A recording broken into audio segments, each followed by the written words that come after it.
যারা মিষ্টি আইটেম পছন্দ করেন আমার এই আজকের রেসিপিটা তাদের ভালো লাগবে। আজকে আমি আপনাদেরকে করে দেখাবো রসমালাই। হ্যাঁ ভিউয়ার্স, ঘরে কিভাবে খুব সহজে সুজি দিয়ে রসমালাই তৈরি করা যায় সেই রেসিপিটি আজকে আমি আপনাদেরকে করে দেখাবো। এই রেসিপিটি ফলো করে আপনারা হুবহু একদম পারফেক্ট একটা সুজি রসমালাই ঘরে তৈরি করতে পারবেন, যেটা খেতে অনেক সুস্বাদু। তাহলে চলুন রেসিপিটি শুরু করে দেই। সুজি রসমালাই তৈরি করার জন্য এখানে আমি ফুল ক্রিম গরুর দুধ প্রথমে জাল দিয়ে নেব। এখানে 2 কেজির মতো দুধ আছে। দুধটাকে আমি খুব ভালো করে একটু ঘন করে জাল দিয়ে নিচ্ছি। আর এখানে আরেকটা কড়াইতে আমি দিয়ে দিলাম 2 টেবিল চামচ সাদা তেল। এই সাদা তেলের মধ্যে আমি এখানে 1 কাপ সুজি দিয়ে সুজিটাকে পরে হালকা একটু ভেজে নেব। সুজিটাকে কিন্তু যখন ভাজবেন চুলার আঁচটাকে কমিয়ে রেখে তারপর সুজিটাকে ভাজতে হবে, না হলে কিন্তু সুজিটা পুড়ে যাবে। আজকে আমি আপনাদেরকে সুজি দিয়ে রসমালাই তৈরি করে দেখাচ্ছি। খুব শীঘ্রই আমি আপনাদেরকে সুজির যে বিভিন্ন ধরনের আইটেমগুলো আছে সেই রেসিপিগুলো আমি আপনাদের সাথে শেয়ার করব। সুজির কিন্তু রসবড়াও খুবই টেস্টি এবং সেটাও খুব সহজেই করা যায়, সেই রেসিপিটা আমি আপনাদের সাথে শেয়ার করব।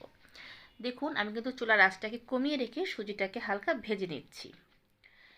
আমি এখানে 1 কাপ সুজি দিয়েছি। তারপর আমি যে দুধটা গরম করে রেখেছিলাম সেখান থেকে আমি 2 কাপ দুধ দিয়ে দেব, কিন্তু একবারেই দেব না। আগে দুধটাকে মিক্সড করে দেখব যে 1 কাপ দুধের সাথে সুজিতে আমাদের কতখানি দুধ লাগবে, সেই অনুপাতে আমরা দুধটা দেব। আমি সুজি নিয়েছি 1 কাপ, এখানে আমি গরুর দুধ দিয়েছি 2 কাপ। আমার 2 কাপের মতো দুধ লেগেছে। দুধটা দিয়ে সুজিটাকে আমি সুন্দর করে একটু জাল দিয়ে নেব।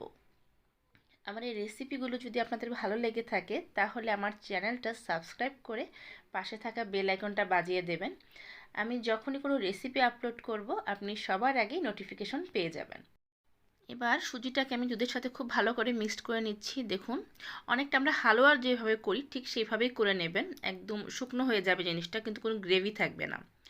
এবার গরম অবস্থায় আমরা সুজিটাকে একটু হাত দিয়ে মেখে নেব। সুজিটাকে কিন্তু ঠান্ডা করা যাবে না, কারণ এটা যদি ঠান্ডা হয়ে যায় তাহলে কিন্তু একদমই ঝুরঝুরি হয়ে যাবে। তখন আপনারা পছন্দ মতো শেপ দিতে পারবেন না। তাই চেষ্টা করবেন এটাকে চুলায় কড়াইতে রেখে হাত দিয়ে ভালো করে মেখে নেওয়ার জন্য। আমরা ময়দা বা রুটি খাওয়ার সময় যেরকম একটা ডো করি, মসৃণ একটা ডো করে নেবেন, তাহলে কিন্তু এরকম ছোট ছোট গোল বলের মতো আপনারা খুব সুন্দর করে নিতে পারবেন। আর না হলে কিন্তু এগুলো একদমই ঝুরঝুরে হয়ে যাবে। আমি এখান থেকে ছোট ছোট বলের মতো করে নিচ্ছি। আপনারা আপনাদের পছন্দ মতো শেপ দিয়ে নেবেন বা ছোট বড় করে নেবেন। আমি আমার পছন্দ মতো করে নিচ্ছি। অনেকটা রসমালাই খেতে যেরকম লাগে ঠিক সেরকমই হবে। খুব একটা বেশি বড় করতে যাবেন না, তাহলে হয়তো রসটা ভিতরে ঢুকবে না। এবার একটু লম্বা চষির মতো আমি করে নিচ্ছি। আমি এই দুইটা ডিজাইনই করে দেখালাম আপনাদের। আপনারা আপনাদের পছন্দ মতো ডিজাইনটা করে নেবেন। দেখুন, আমি কিন্তু এখানে সবগুলোই চষি করে নিয়েছি। এবার দুধটা একটু ঘন করে আমরা এখানে মিষ্টির জন্য চিনি দিয়ে দিলাম। আমি 2 কেজি দুধ জাল দিয়ে ঘন করে নিয়েছি, আর চিনি দিলাম 1/2 কাপ। মিষ্টিটা আপনারা টেস্ট মতো বাড়িয়ে বা কমিয়ে দেবেন, কিন্তু আমার কাছে এই মিষ্টিটা একদম পারফেক্ট আছে। এবার চিনিটা গলে যাওয়া পর্যন্ত আমরা ওয়েট করব, আর কন্টিনিউ কিন্তু দুধটাকে ভালো মতো নেড়ে যাবেন, তাতে করে চিনিটা খুব ভালোভাবে গলে যাবে। চিনিটা গলে গেলেই আমরা যে সুজি রসমালাইগুলো বানিয়ে রেখেছি সেগুলো এই গরম দুধের মধ্যে আমরা দিয়ে দেব। আমি সবগুলো রসমালাই দিয়ে দিয়েছি। দিয়ে কিন্তু সাথে সাথে খুব তাড়াতাড়ি নাড়বেন না, হালকা হাতে আপনাদের এটাকে মিক্সড করে দিতে হবে, যাতে করে নিচে লেগে না যায়।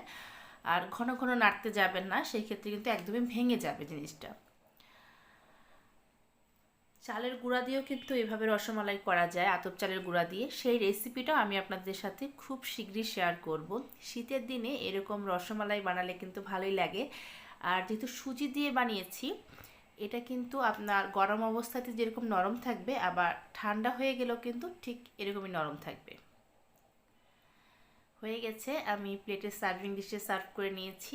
আশা করছি রেসিপিটা আপনাদের ভালো লেগেছে। আবার ফিরবার একটা নতুন রেসিপি নিয়ে। সে পর্যন্ত সবাই ভালো থাকবেন। ধন্যবাদ।